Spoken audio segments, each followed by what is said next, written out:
The Smart Cookie by Jory, Joan, and Pete Oswald.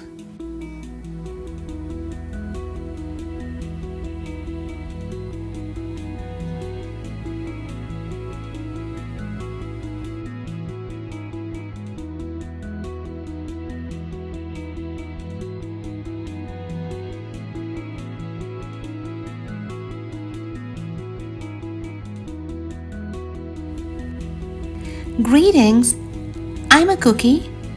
I live in a bakery on a street corner near a river. Come on in. Welcome to our little community. It's a warm and supportive place to spend some time. Pretty fantastic, eh? These days, life is sweet. But my journey wasn't always a cakewalk. When I was younger, I couldn't have imagined fitting in here. For a long time, I didn't feel comfortable speaking up or sharing my ideas. I didn't feel like a smart cookie. I wanted to be a cookie who knew all the answers, a cookie who felt confident in a group, a cookie who said, aha, when solving a puzzle, like this, aha. Looking back, I had some trouble in my early days. I went to school in a gingerbread house. Our teacher, Miss Biscotti, was kind and patient.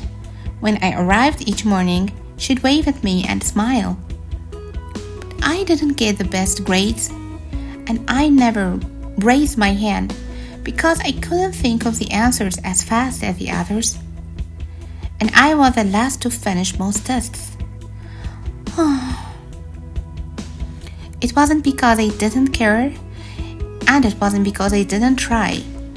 Sometimes I'd get distracted and mess up, even though I knew the material. Those were the most frustrating moments of all. Once, I misspelled the word dough. That was rough. Another time, I added when I meant to subtract. Occasionally, we'd have a lesson where I had absolutely no idea what was happening. I just couldn't keep up. I imagined that my desk was a raft and that I was completely lost at sea, because that's what it felt like. At night, I slept in a cookie jar. I had about 6 dozen roommates. Move. You move. No, you move. No, you move. No, you move. I'd stay awake and stare out the window and worry. And it went this way, day after day after day. But then something happened that changed everything. It all started with a homework assignment. Miss Biscotti requested our attention one afternoon.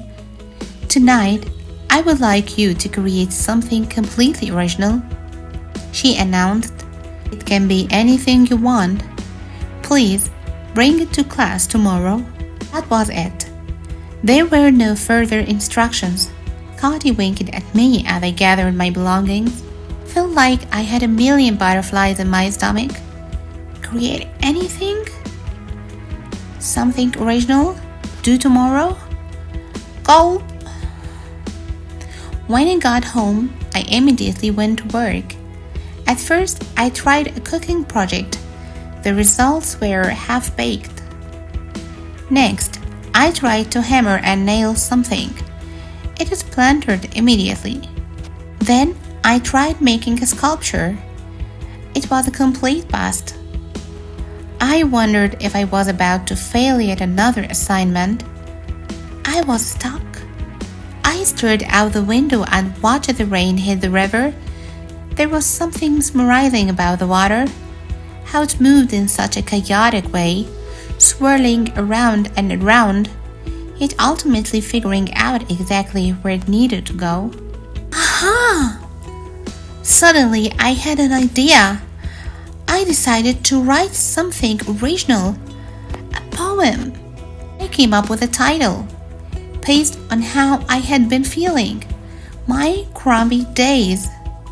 After that, the rest of it seemed to fall into place. I wrote and I wrote. I lost track of time. An hour went by in a flash. Aha! I said when I was finished. I couldn't sleep that night, but it wasn't because I was worried. It was because I was excited. I felt like I had really accomplished something.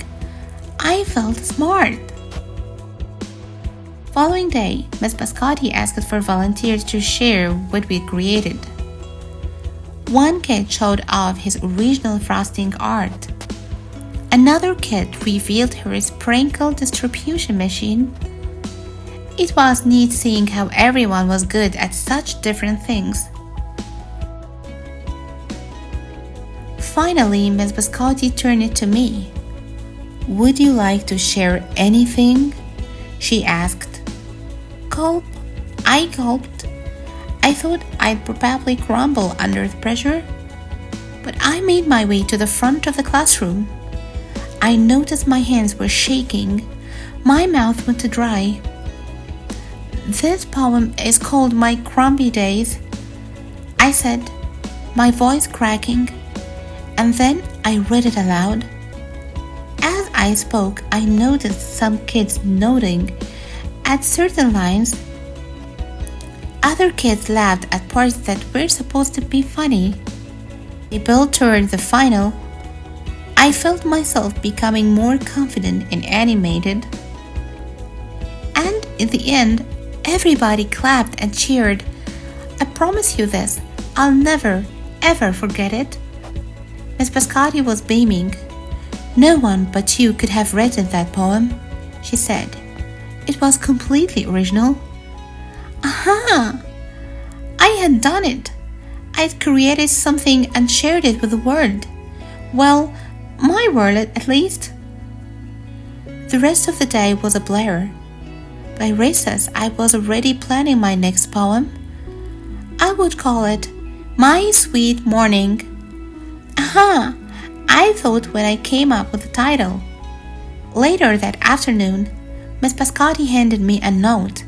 It said that I should keep on writing, no matter what. That meant so much to me. School was a bit different after that.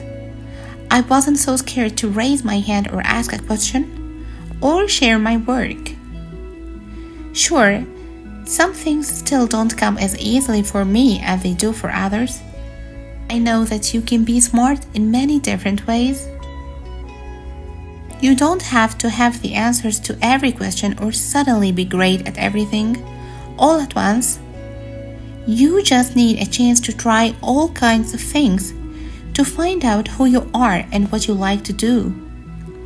As for me, I learned that I can write and I can think up great ideas, and I found plenty of other things I'm good at too.